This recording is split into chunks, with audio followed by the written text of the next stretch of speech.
Hello guys, welcome back to my channel. और आज हम 4 सितंबर 2020 का करंट अफेयर डिस्कस करेंगे जो कि आपके आने वाले exam SSC, banking, railway, UPSC, PCS सभी के लिए इम्पोर्टेंट है।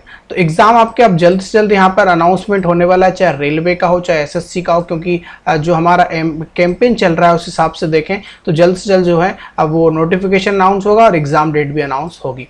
तो डेली करंट अफेयर को जो वीडियो होता है हमारा इंग्लिश और हिंदी दोनों में पीडीएफ होता है। टॉप 20 क्वेश्चन यहाँ डिस्कस करते हैं। डेली 5 बजे आपकी क्लास होती है। अगर आप 5 बजे क्लास नहीं देख पाते तो आप इसका रिकॉर्डिंग देख लीजिए। तो डिटेल में हम टॉप 20 क्वेश्चन डिस्कस करते हैं। तो स्टार्ट करते हैं। सबसे पहले जो क्वेश्चन है वो है, किस राज्य सरकार ने गंदगी भारत छोड़ो नाम से स्वच्छता अभियान शुरू किया है? तो जो गंदगी भारत छोड़ो कैंपेन है जो क्लीनेस पे आधारित है वो किया है आपका मध्य प्रदेश ने। तो आप सभी जानते हैं जो मध्य प्रदेश है वो सबसे, अगर देखें स्टेट में तो क्लीनेस स्टेट है, ठीक है। अगर नंबर 1 स्टेट की बात करें तो वो छत्तीसगढ़ है, लेकिन मध्य प्रदेश की जो मैक्सिमम सिटीज़ हैं उनको जो है नंबर 1 पे या नंबर 2 पे यहाँ पर टॉप 10 में अधिकतर यहाँ पर शामिल होती है, जैसे कि इंदौर आपका नंबर 1 है। तो ये गंदगी भारत छोड़ो अभियान मध्य प्रदेश का है। ये जो लॉन्च किया गया था ये 16 अगस्त को लॉन्च किया गया था और 16 अगस्त से लेकर 30 अगस्त तक यानी कि 15 दिनों तक ये चला था। इस अभियान में जो है 378 सिटीज़ में ये अभियान चला था और इसमें 35 लाख नागरिक जो थे मध्य प्रदेश के उन्होंने भाग लिया था। तो इतना सब आपको इसके बारे में याद रखना है। अब मध्य प्रदेश से कुछ क्वेश्चंस आपके बन सकते हैं करंट अफेयर में, उनके बारे में डिस्कस कर लेते हैं। जैसे कि हाल ही में चीफ मिनिस्टर कोविड-19 योद्धा कल्याण योजना जो है वो आपकी मध्य प्रदेश की बहुत इंपॉर्टेंट योद्धा कल्याण योजना। युवा स्वाभिमान योजना, युवा स्वाभिमान योजना मध्य प्रदेश की है। संबल योजना याद रखें, चंबल नदी या मध्य प्रदेश में, उससे आप याद रख सकते हैं कि संबल योजना जो है वो मध्य प्रदेश की है। जीवन शक्ति योजना और जीवन अमृत योजना। अब जीवन कीवर्ड याद रखें तो जीवन शक्ति योजना और जीवन अमृत योजना मध्य प्रदेश की है। इंतजार आपका कैंपेन, इंतजार आपका कैंपेन कहाँ का है? मध्य प्रदेश का है। एफआईआर आपके द्वारा बहुत ज्यादा इंपॉर्टेंट है, ये आपको याद रखना, ये कहाँ का है? ये मध्य प्रदेश। करमवीर मेडल मध्य प्रदेश। मुख्यमंत्री शहरी पथ व्यवसायी उत्थान योजना, थोड़ा फिर से पढ़ लेते हैं इसको। मुख्यमंत्री शहरी पथ व्यवसायी उत्थान योजना मध्य प्रदेश की योजना है। थैंक मोंग इनिशिएटिव बहुत इंपॉर्टेंट है मध्य प्रदेश का। निष्ठा विद्युत मित्र स्कीम, विद्युत मित्र स्कीम कहाँ की है? निष्ठा, निष्ठा आपकी मध्य प्रदेश की है। Kill corona campaign, corona virus के लिए कैंपेन स्टार्ट हुआ था किंग कोरोना। और एक और कोरोना कैंप जो है आपका कोरोना वायरस में जो हुआ था रोको टोको अभियान, मास्क न लगाने पर 20 रुपीस का फाइन। तो ये दोनों किल कोरोना रोको टोको अभियान आपका कोविड-19 से रिलेटेड है। आईआर और भेल ने मिलकर यहाँ पर 1.7 मेगावाट का प्लांट ओपन किया था रिसेंटली बीना में। बीना कहाँ पर है? मध्य प्रदेश में, ये भी याद रखना है आपको। 750 मेगावाट जो है आपका ये बीना में है। कहाँ पर है? बीना में है। और रीवा में सोलर पावर प्लांट था जो एशिया का नंबर 1 जो है सबसे बड़ा पावर प्लांट जो है वो रीवा में खुलने जा रहा है। रीवा कहाँ पर है? मध्य प्रदेश में। इसका उद्घाटन 10 जुलाई को आई थिंक जो है नरेंद्र मोदी ने किया था, आपको याद रखना है, ठीक है। हमारा घर हमारा विद्यालय कैंपेन जो है वो भी मध्य प्रदेश का, जिसमें ऑनलाइन जो कोविड-19 की वजह से जो ऑनलाइन बच्चों को क्लासेस दी जा रही थी अब वो मध्य प्रदेश में हमारा घर हमारा विद्यालय योजना के तहत थी। रोजगार सेतु, चरण पादुका टॉप पेरेंट ऐप, ये सब जो है वो मध्य प्रदेश का, आपको याद रखना है। रोजगार सेतु, चरण पादुका एंड टॉप पेरेंट ऐप, ये आपकी मध्य प्रदेश की योजना है। तो यहाँ से 10 से 15 क्वेश्चन आपके बनेंगे डायरेक्ट एग्जाम में एमसीक्यू के फॉर्म में, तो ये नोट कर लेना है, ये याद कर लेना है। नेक्स्ट जो क्वेश्चन है, विश्व का पहला देश कौन सा है जिसने फोरेंसिक अकाउंटिंग और जांच के लिए मानकों का एक सेट जारी करने की योजना बनाई है? तो एक स्टैंडर्ड जारी हो रहा है फोरेंसिक अकाउंटिंग इन्वेस्टिगेशन में और ये पहली कंट्री बनने जा रही है, वो है आपकी इंडिया। तो इंडिया अब क्या करेगा? 2020 तक इसको सेटअप कर देगा। कब तक? 2020 तक। कौन इसको सेटअप करेगा इंडिया में? वो करेगा institute of charter account of India, जिसका शॉर्ट फॉर्म है आईसीआई। तो आईसीआई जो है 2020 तक जो है फोरेंसिक अकाउंटिंग इन्वेस्टिगेशन को मानकों को सेट करेगा, इसके स्टैंडर्ड को सेट कर देगा। इसमें क्या होगा इसको जानते हैं। देखिए, forensic account just like a forensic report, जैसे मान लीजिए किसी की डेथ हो जाती है तो उसमें फोरेंसिक रिपोर्ट आती है, उसी टाइप से अगर कोई फ्रॉड करके चला जाता है, धोखाधड़ी करके चला जाता है पैसों में, या जो दिवालिया निकल जाता है, बीमा क्लेम में कोई यहाँ पर धोखाधड़ी हो जाती है, जिससे कि नीरव मोदी हमारे पैसे लेके चले गए, जो आपके विजय माल्या है, तो इस टाइप की अगर धोखाधड़ी होती तो उसमें जो है आपका अब फोरेंसिक अकाउंटिंग यहाँ पर उनका ओपन होगा, उसमें इसमें इन्वेस्टिगेशन किया जाएगा। तो ये है सारा इसमें तो आपको याद रखना है। तो ये चोरी से संबंधित जो मुकदमे होंगे तो इससे जो हेल्प मिलेगी फोरेंसिक अकाउंट से, हमको जल्द से जल्द जो है वो अपराधियों को पकड़ लिया जाएगा।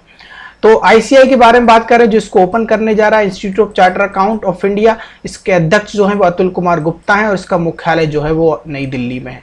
तो ये है आपका फोरेंसिक अकाउंट इन्वेस्टिगेशन। भारत जो है पहला देश बनने जा रहा है। Which country construct missile site at Kailash Mansarovar, बहुत इंपॉर्टेंट क्वेश्चन है। तो कैलाश मानसरोवर में हाल ही में मिसाइल साइट जो कंस्ट्रक्ट की है वो की है आपकी चाइना में। तो चाइना इंडिया डिस्प्यूट, यानी कि चाइना इंडिया का जो विवाद चल रहा है उसकी वजह से जो चाइना ने है DF-21 नामक जो मिसाइल है यहाँ पर तैनात कर दी है, यानी कि मिसाइल साइट बनाई है पहले, फिर उसमें मिसाइल तैनात कर दी गई DF-21। ये एक मध्यम रेंज, एक medium range missile, ballistic missile है, जिसकी दूरी की बात करें, मतलब इसकी रेंज जो है वो 2022 तक किलोमीटर जो है अपने दुश्मनों को ये मार गिरा सकती है। तो 2022 यानी कि 2200 किलोमीटर के करीब जो है इसमें दूरी है, रेंज है इसकी। जो आपका DF-21 है, आप मैप में देखिए, ये जो हिल्सा एरिया है, हिल्सा एरिया है, और जो सिमीकोट का जो एरिया है, जो आपको ये हवाई जहाज दिख रहा है, यहाँ पर इन्होंने क्या किया है, ये मिसाइल साइट का निर्माण किया है।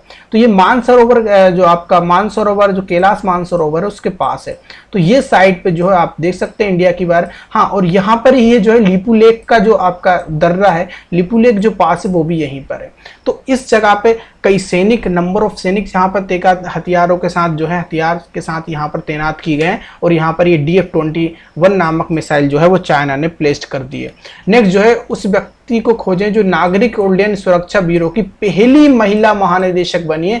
तो हाल ही में सिविल एविएशन सिक्योरिटी की फर्स्ट वुमेन डायरेक्टर जनरल बनने वाली जो महिला है वो है आपकी उषा पांडे। तो उषा पांडे जो है वो IAS अधिकारी थी, और ये जो है ओडिशा की हैं। कहाँ की हैं? ओडिशा केडर की हैं। एंड ये जो है आपकी फर्स्ट महिला बन गई है। इससे पहले कोई भी महिला जो है डायरेक्टर जनरल नहीं बनी थी ब्यूरो ऑफ सिविल एविएशन की। तो आप इनका नाम देख सकते हैं, यहाँ पर इनका नाम लिखा है। और ये हैं, अगर टोटल माने तो ये तीसरी IAS अधिकारी बनी है सिविल एविएशन सिक्योरिटी ब्यूरो की। डायरेक्टर जनरल की बात करें तो तीसरी IAS अधिकारी, इससे पहले 2 मेन IAS अधिकारी थे, अब ये तीसरी महिला, तीसरी जो है तीसरी IAS अधिकारी और पहली महिला है। तो यहाँ से क्वेश्चन आपका जरूर बनेगा। उषा पांडे जो है वो है ब्यूरो ऑफ सिविल एविएशन की डायरेक्टर जनरल। नेक्स्ट जो है, K Padmakar has been given additional charge as chairman and managing director of आपका पब्लिक सेक्टर कंपनी। तो आपसे पूछा कौन सी पब्लिक सेक्टर कंपनी के जो CMD बने हैं के पद्माकर। तो के पद्माकर जो है भारत पेट्रोलियम कॉर्पोरेशन लिमिटेड के जो है CMD बन गए हैं, ये अध्यक्ष प्रबंधक निदेशक बन गए हैं। तो आप देख सकते हैं ये है आपके के पद्माकर भारत पेट्रोलियम के। BPCL के बारे में आपसे क्वेश्चन बन सकता है। तो इसकी स्थापना हुई थी 1952 में। BPCL means Bharat petroleum corporation limited. इसका जो ओनर यानी कि गवर्नमेंट ऑफ इंडिया के अंडर ये काम करती है। MD CEO इसके D राजकुमार है। हेडक्वार्टर इसका मुंबई में।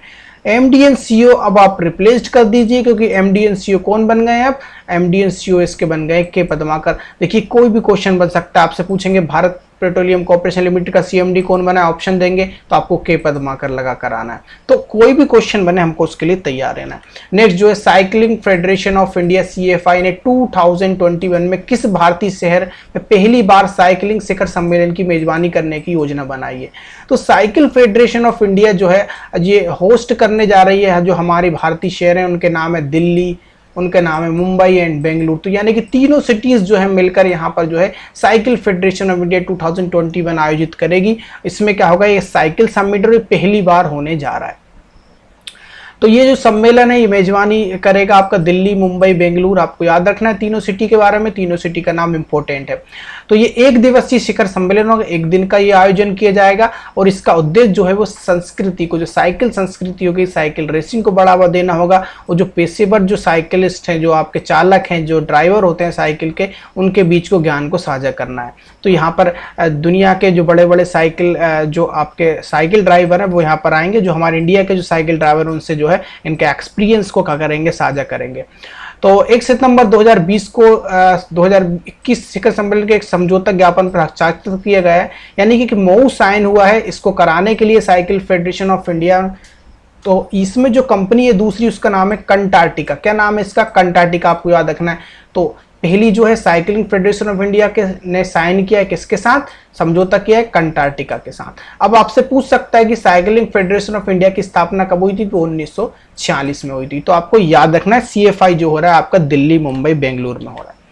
Next, which IIT has collaborated with the चेक Republic university of Pardubice for data protection project. तो हाल ही में किस IIT ने चेक गणराज्य के साथ समझौता किया है, किसके लिए, पार्डुविस जो है यूनिवर्सिटी ऑफ पार्डुविस है चेक गणराज्य की, उसके साथ किस IIT ने समझौता किया है, किसके लिए, डाटा प्रोटेक्शन प्रोजेक्ट के लिए, यानी कि डेटा संरक्षण परियोजना के लिए। तो ये जो IIT है वो आपका है IIT गुवाहाटी। तो IIT गुवाहाटी जो है अब हमारे डाटा को प्रोटेक्ट करेगा। कैसे प्रोटेक्ट करेगा, देखिए आपको पता होगा कि जो रसिया जो इजराइल जैसी कंट्रियां जहां पे सबसे ज्यादा हैकर्स हैं, वो क्या कर लेते हैं, वो हमारे देश के कंट्रीज के जो हमारे जो सरकारी संस्थान है, जो हमारी सिटीजन्स है, उनके डाटा को हैक कर लिया जाता है। अभी आपने सुना होगा ट्विटर पे अकाउंट हैक हो जाते हैं।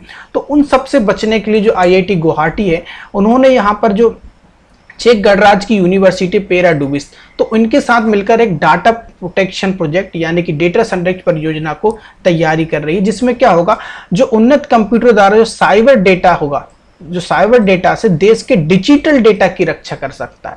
तो डिजिटल डेटा की रक्षा होगी साइबर डेटा से, ताकि साइबर क्राइम जो है उसमें कमी आ सके। जो हमारे जो हैकर्स हैं, जो हैकर्स होते हैं रसिया और इजराइल के और अलग अलग कंट्रीज के जो हैक करते हैं, उनसे हमको यहाँ पर बच सके हम उसको। तो ये IIT गुवाहाटी ने यहाँ पर चेक गणराज्य से समझौता किया है।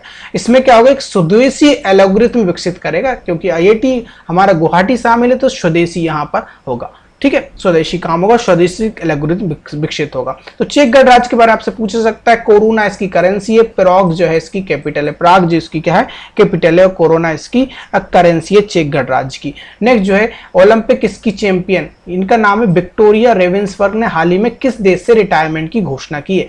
तो जो आपकी इसकी चैंपियन है, आपकी जो विक्टोरिया रेवेंसबर्ग है, ये जो है वो जर्मनी से बिलोंग करती हैं। तो आपसे क्वेश्चन ये भी बन सकता है कि विक्टोरिया रेवेंसबर्ग है वो किस खेल से संबंधित है, तो वो स्की से। स्की क्या होता है, जो बर्फ में आप स्कीटिंग करते हैं उसको स्की कहा जाता है। ये ओलंपिक चैंपियन भी है, तो ये ओलंपिक कब जीता उसके बारे में बात कर लेते हैं। सबसे पहले तो जो इसकी चैंपियन है विक्टोरिया रेवेंसबर्ग, ये 30 साल की उम्र में इन्होंने संन्यास की घोषणा की है, जर्मनी से बिलोंग करती हैं। इन्होंने 2010 में जो विंटर ओलंपिक हुआ था, शीतकालीन जो ओलंपिक हुआ था, उसमें स्वर्ण पदक जीता था। इंपॉर्टेंट है, अगर कोई पर्सनालिटी स्वर्ण पदक जीतती है तो उसका क्वेश्चन जरूर एग्जामिनर बनाता है।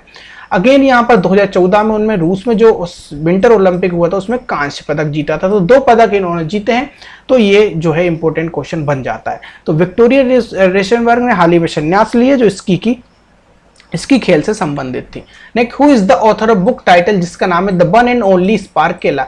तो हाल ही में एक बुक का नाम है द वन एंड ओनली स्पार्किला, उसके ऑथर इसमें पूछे गए हैं, तो वो हैं आपके केनिंग टेटम। तो केनिंग टेटम, आप चेनिंग टेटम इसको बोल सकते हैं। तो चेनिंग टेटम जो है वो अमेरिका से बिलोंग करते हैं और ये एक हॉलीवुड एक्टर हैं। इन्होंने अपनी बेटी के लिए, जिसका नाम है एवरली, उसको समर्पित ये बुक लिखी है, जिसका नाम है द वन एंड ओनली स्पार्किला। आप इसको देख सकते हैं। तो ये है वो एक्टर, हॉलीवुड एक्टर चेनिंग टेटम, इन्होंने अपनी बेटी के लिए लिखा है। तो उसमें जो इनकी बेटी है, इनको चित्रकला का चित्रण किया, एला का चित्रण किया, जो इसमें पिता से चिढ़ती हैं, अपनी जो पिता से चिढ़ती हैं, और उसमें जो पिता है वो खुद को और प्यार से करने के लिए कहता है, मतलब कि यहाँ पर उनको प्यार व्यक्त करने के लिए कहता है।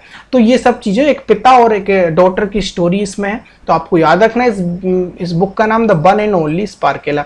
अब ये जो किम बार्न्स के चित्रण वाली पुस्तक को फीएबल एंड फ्रेंड्स द्वारा 4 मई 2021 को प्रकाशित किया जाना है। तो आपको याद रखना है, ठीक है। किम बार्न्स के चित्रण वाली ये बुक है, मतलब कि चित्रण का मतलब ये होता है, आप यहाँ पे यहाँ पे आप देख सकते हैं, तो ये किम बार्न्स लिखा है।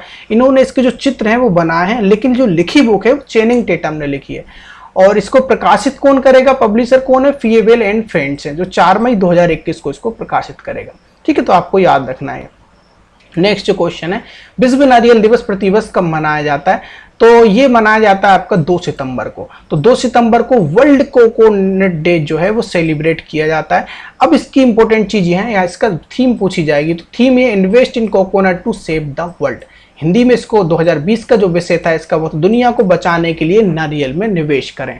तो ये है जो विश्व नारियल दिवस आपका 2 सितंबर को, इसका है दुनिया को बचाने के लिए नारियल में निवेश करें, यानी कि invest in coconut to the save world. Next जो क्वेश्चन है वो है राष्ट्रीय लघु उद्योग दिवस प्रतिवर्ष कब मनाया जाता है? तो ये मनाया जाता है आपका 30 अगस्त। तो जो भी हमारे छोटे जो उद्योग होते हैं उनके लिए ये डे मनाया जाता है, उनको बढ़ावा देने के लिए। तो 30 अगस्त 2001 से ये स्टार्ट किया गया था ये डे मनाना, आपको याद रखना है 2001 से। नेशनल स्मॉल इंडस्ट्री डे 30 अगस्त को हर साल मनाया जाता है। नेक्स्ट, लॉन्च पुस्तक the big thought of little love के लेखक कौन है? तो the big thoughts of the little love के जो लेखक हैं वो हैं आपके करण जौहर। करण जौहर जो हैं आप सभी जानते होंगे, इनको ये फिल्म डायरेक्टर हैं। उन्होंने जो ये जो बुक लिखी है वो the big thought of little love, ये 2 जुड़वा बच्चों के जीवन पर आधारित बुक है। और ये जुड़वा बच्चे जो हैं वो आपके लब और कुश हैं। लब और कुश आप सभी जानते हैं राम भगवान और सीता जी के पुत्र थे। ये जुड़वा बच्चे थे और इनकी परवरिश में जो चुनौतियां आई हैं, ये जो चुनौतियां आई आपने रामायण सभी ने देखी होगी, तो जो चुनौतियां आई उसके बारे में इस बुक में वर्णन किया गया है। तो ये जो प्रकाशन हम बात करें, मतलब इस बुक को पब्लिश कौन करेगा, तो वो जगरनॉट बुक्स द्वारा पब्लिश किया जाएगा। और 2017 में करण जौहर ने एक और बुक लिखी थी जिसका नाम है अनसुटेबल बॉय। तो आपको ये दोनों बुक इनकी याद रखनी इंपॉर्टेंट इनसे, क्योंकि हाल ही में न्यूज में भी रह रहे हैं।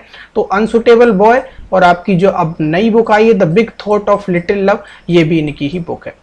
नेक्स्ट जो है हिंदुस्तान शिपयार्ड लिमिटेड HSL के नए CMD कौन बने हैं? तो हिंदुस्तान शिपयार्ड लिमिटेड के जो नए CMD बनाए गए हैं वो हैं आपके हेमंत खत्री। तो हेमंत खत्री जो हैं वो आपकी हिंदुस्तान शिपयार्ड लिमिटेड जिसका हेडक्वार्टर विशाखापट्टनम में, मतलब आंध्र प्रदेश की ये कंपनी है, तो इसके जो CMD हैं हेमंत खत्री बन गए। इन्होंने स्थान लिया है आपका शरद बाबू का। तो पहले कौन थे? शरद बाबू थे। अब कौन बन गए हैं? अब बन गए हेमंत खत्री। तो अब हेमंत खत्री जो है वो 1 सितंबर से, यानी कि इनका 1 सितंबर से इन्होंने अपना पदभार संभाल लिया है। अब ये 5 साल तक यानी कि 31 जुलाई 2025 तक जो है इसका जो है ये पद संभालेंगे, है ना, 5 या 6 साल तक। HSL यानी कि आपका हिंदुस्तान शिपयार्ड लिमिटेड का मुख्यालय विशाखापट्टनम यानी आंध्र प्रदेश की कंपनी है। HSL की स्थापना आपका 1941 में की गई थी। नेक्स्ट जो क्वेश्चन है वो ये है कि किस भारतीय प्रौद्योगिकी संस्थान के छात्रों ने AIR स्कैनर ऐप लॉन्च किया है? तो AIR स्कैनर ऐप लॉन्च है जो जस्ट लाइक है आपका केम स्कैनर। तो केम स्कैनर के अगेंस्ट ये जो आप सभी जानते हैं चाइना के ऐप जो है वो धीरे धीरे बंद होते जा रहे हैं। आपके चाइना के 59 ऐप बंद किए थे गवर्नमेंट ऑफ इंडिया ने। अगेन आपके जो आपके एयरफोर्स था, जो आपकी इंडियन आर्मी थी, उसने 89 ऐप बंद किए थे। और हाल ही में अभी पबजी के साथ फिर से ऐप बंद हो गए। तो आपको ये सब याद रखना है। अगेन अब जो AIR स्कैनर ऐप है जो मेड इन इंडिया बनाया गया, ये बनाया गया IIT बॉम्बे के छात्रों द्वारा। तो 2 छात्र ने इसका निर्माण किया है, वो है आपके रोहित कुमार चौधरी और आपके कवीन अग्रवाल। तो ये दोनों आपके छात्र हैं बॉम्बे IIT बॉम्बे के। तो आपसे यही क्वेश्चन पूछा जाएगा कि AI स्कैनर ऐप जो है वो किस IIT संस्थान के छात्रों ने लॉन्च किया? तो IIT बॉम्बे ने लॉन्च किया है।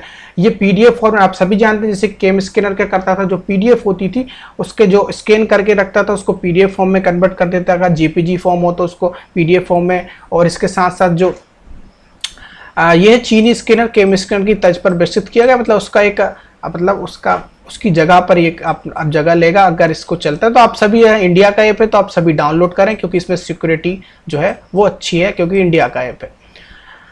नेक्स्ट जो है ठीक है, नेक्स्ट जो क्वेश्चन है वो ये है कि CBDT के अध्यक्ष प्रमोद चंद्र मोदी का कार्यकाल कितने महीनों के लिए बढ़ाया गया है? तो ये जो प्रमोद चंद्र मोदी इनका CBDT का जो प्रेसिडेंट है उनका कार्यकाल बढ़ा के 6 महीने तक कर दिया गया है। तो इनका जो है 6 महीनों के लिए बढ़ा दिया गया है। CBDT के प्रेसिडेंट हैं आपके प्रमोद चंद्र मोदी, और ये 1982 बैच के भारतीय राजस्व सेवा में थे, मतलब IAS अधिकारी थे।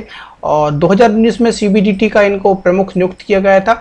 इनका जो कार्यकाल अभी हाल ही में खत्म हो गया था, लेकिन फिर से 1 सितंबर से इनका एक्सटेंशन कर दिया गया है। और ये 28 फरवरी 2021 तक जो है अब फिर से जो है वो प्रेसिडेंट बन गए हैं CBDT के। ठीक है, नेक्स्ट जो है किस लाइफ इंश्योरेंस कंपनी में वॉइस चैटबॉट लीगो लॉन्च किया है? तो जो लीगो है आपका एक चैटबॉट है, जैसा कि आपका गूगल असिस्टेंट होता है, तो उसी टाइप से जो है लीगो भी है। तो लीगो जो है इंश्योरेंस कंपनी जिसने लॉन्च किया उसका नाम है ICICI प्रूडेंशियल लाइफ। ICICI के बारे में हमने कई बार डिस्कस किया, पुरानी वीडियो जाके देखिए।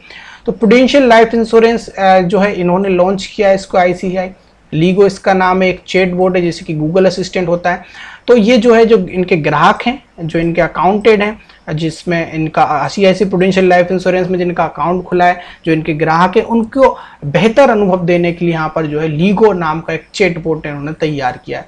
इसमें जो टोटल भाषाएं होंगी वो 9 भाषाएं जारी की जाएंगी। तो बहुत ये इंपॉर्टेंट है, क्योंकि 9 भाषाओं में अगर जारी होता है तो जो 9 भाषाओं के अलग अलग जो प्रदेश में अलग अलग भाषाएं बोली जाती तो उनके लिए बहुत ज़्यादा सुटेबल होगा। तो ये कार्य क्षमता को विस्तार करेगा, ठीक है, और जो कि ग्राहक को ICICI लाइफ इंश्योरेंस की अतिरिक्त लेयर प्रदान करेगा और डिजिटल प्लेटफॉर्म में मजबूती लाएगा। तो इस उद्देश्य से जो है लीगो इन्होंने चैटबॉट लॉन्च किया है। नेक्स्ट जो क्वेश्चन है वो है किस राज्य की सरकार में अरुणोदय योजना शुरू की गई है। तो जो अरुणोदय योजना है वो आपकी है असम की, ठीक है। ए से अरुणोदय आता है, ए से असम आता है, तो आप इससे याद रख सकते हैं। तो इसमें क्या होगा कि ये 2 अक्टूबर से अरुणोदय योजना लॉन्च की जाएगी और इसमें जो है 830 रुपये प्रतिमाह दी जाएंगे। जो परिवार होगा जिसके लाभार्थी इसका योजना का जिसको लाभ मिलेगा उसके परिवार को 830 रुपये महीने दिए जाएंगे। अभी तक क्या हुआ है कि 15 से 17 हजार जो है इसमें रजिस्ट्रेशन हो चुके हैं। अरुणोदय योजना का लाभ लेने वाले आवेदक की जो घरेलू आय होने चाहिए, यानी कि जिस परिवार को ये लाभ मिलेगा वो 2 लाख से कम की इनकम उनकी परिवार होनी चाहिए। मतलब टोटल जो इनकम होनी चाहिए परिवार की वो 2 लाख से कम की होनी चाहिए, उन्हीं को ये लाभ दिया जाएगा। 15 से 17 हजार यहाँ पे नामांकन ऑलरेडी रजिस्ट्रेशन हो चुका है। इस योजना में क्या होगा कि विधवा, अविवाहित महिला और दिव्यांग तलाकशुदा महिलाएं जो है उनको पहले प्राथमिकता दी जाएगी। यानी कि जिनके परिवार में जो विधवा महिला हैं या अविवाहित महिला हैं या दिव्यांग महिला हैं, तलाकशुदा महिलाएं, यानी महिलाओं को ज्यादा यहाँ पर तवज्जो दी जाएगी। देन इसके बाद जो दूसरे परिवार होंगे उनको, ठीक है। तो याद रखना है आपका अरुणोदय स्कीम जो है वो असम की है। स्टेट बैंक ऑफ इंडिया के नए जो चेयरमैन है वो कौन बने, बहुत इंपॉर्टेंट क्वेश्चन है, आपको 2 स्टार लगाना है कि SBI के बारे में तो आपका बैंक से जरूर क्वेश्चन बनता है। तो इसके जो न्यू चेयरमैन है वो है दिनेश कुमार खारा इसके बन गए SBI के। पहले कौन थे, पहले रजनीश कुमार थे। अब 7 अक्टूबर 2020 से वर्तमान में जो है रजनीश कुमार की जगह लेंगे। तो आने वाले 7 अक्टूबर से ये ज्वाइन करेंगे। अभी कौन है, रजनीश कुमार है। अब बात करते हैं SBI के बारे में। ऑलरेडी हम डिस्कस कर चुके हैं लेकिन एक बार रिवीजन कर लेते हैं। 1 जुलाई 1955 को स्थापना हुई थी। इसका पुराना नाम है imperial bank of India. Headquarter इसका मुंबई में है। चेयरमैन इसके रजनीश कुमार हैं, लेकिन अब कौन हो जाएंगे, अब हो जाएंगे दिनेश कुमार खारा। कौन हो जाएंगे, दिनेश कुमार खारा। नेक्स्ट जो है MD एंड CEO, अभी हाल ही में अश्वनी भाटिया जो है वो MD एंड CEO बने थे। दिनेश कुमार बोर्ड मेंबर, अरिजीत वासु है, चला श्रीनिवास शेट्टी जो है ये MD CEO के बोर्ड मेंबर है। SBI CFO यानी कि जो चीफ फाइनेंस ऑफिसर हैं वो चलन सानी वेंकट नागेश्वर, इनको एडिशनल चार्ज मिला हुआ है। SBI लाइफ इंश्योरेंस हेड कौन है, महेश कुमार शर्मा है। SBI कार्ड के जो हेड है वो अश्वनी कुमार तिवारी हैं। SBI म्यूचुअल फंड के जो हेड है वो अश्वनी भाटिया हैं। और टैगलाइन जो है the banker to every Indian, यानी कि हर भारतीय का बैंक है। State Bank of India number 1 bank है इंडिया का, सबसे ज्यादा खाते इसमें खुले हैं। प्योर बैंकिंग नथिंग एल्स इसकी दूसरी टैगलाइन है। तो टैगलाइन आपको दोनों याद रखनी इंपॉर्टेंट है। SBI से रिलेटेड कोई भी क्वेश्चन जो है वो इंपॉर्टेंट है। इसकी हर एक कंपनी जो है इसके अंडर जो काम करती है वो इंपॉर्टेंट है, इसके हेड आपको याद रखना है। नेक्स्ट जो है किस राज्य में बच्चों का पहला अखबार द यंग माइंड्स लॉन्च किया गया है। तो बहुत इंपॉर्टेंट क्वेश्चन ये निकल कर आ रहा है। तो फर्स्ट चिल्ड्रन न्यूज़पेपर लॉन्च किया है आपका असम में। तो असम में जो गुवाहाटी है, गुवाहाटी में स्थित एक उद्यमी जोड़ी है, मतलब कि एक बिजनेसमैन जो मान सकते हैं इनको, तो नीलम सेठिया और नेहा बजाज ने। तो नीलम सेठिया और नेहा बजाज ने यहाँ पर दोनों ने मिलकर बच्चों के लिए एक जो है न्यूज़पेपर लॉन्च किया जिसका नाम है द यंग माइंड्स। ये न्यूज़पेपर जो होगा, जो बच्चे देखिए कोविड-19 में क्या घर में बैठे हुए हैं तो वो टैबलेट का यूज़ ज़्यादा कर रहे हैं, मोबाइल का ऐप ज़्यादा यूज़ कर, जिससे आंखें भी खराब हो सकती है, वीडियो गेम का खेल रहे हैं। और इसके साथ साथ जो है तो इन्होंने क्या किया है, ये न्यूज़पेपर लॉन्च करके इसमें जो है जो बच्चों को शिक्षा दी जाएगी, इसमें जो संबंधित जो परीक्षाओं संबंधित महत्वपूर्ण जो एजुकेशन बेस्ड पूरा जो है ये न्यूज़पेपर होगा। तो ये इनिशिएटिव जो है नीलम सेठी और नेहा बजाज का है गुवाहाटी में। तो आपको याद रखना है द यंग माइंड्स बच्चों के लिए है, ठीक है। नेक्स्ट और लास्ट क्वेश्चन जो है मुस्तफा अदीब को किस देश का प्रधानमंत्री नियुक्त किया गया है। तो ये जो नियुक्त हुए हैं वो हैं लेबनान के। तो लेबनान के प्रधानमंत्री अब कौन बन गए, मुस्तफा अदीब बन गए हैं। इसकी करेंसी क्या है लेबनान की, वो पाउंड है। कैपिटल बेरट, यानी कि अगर आपसे अगर किसी कंट्री का क्वेश्चन पूछा जाता है, अगर करंट अफेयर बनता है तो उसकी करेंसी और जो कैपिटल आप जरूर नोट कर लें इसको, क्योंकि वहां से भी क्वेश्चन आपके बनते हैं। तो ये हैं आपके मुस्तफ़ा अदीब, और ये वीडियो भी हमारा यहीं खत्म होता है। आपको ये वीडियो कैसा लगा, ठीक है, आप कमेंट बॉक्स में कमेंट करके बताना है, और इस वीडियो को ज़्यादा से ज़्यादा शेयर कीजिए ताकि आने वाले वीडियोस के लिए हमको मोटिवेशन मिल सके, ठीक है, और रेगुलर वीडियो आपके लिए हम ला सकें। तो थैंक यू, जय हिंद, जय भारत।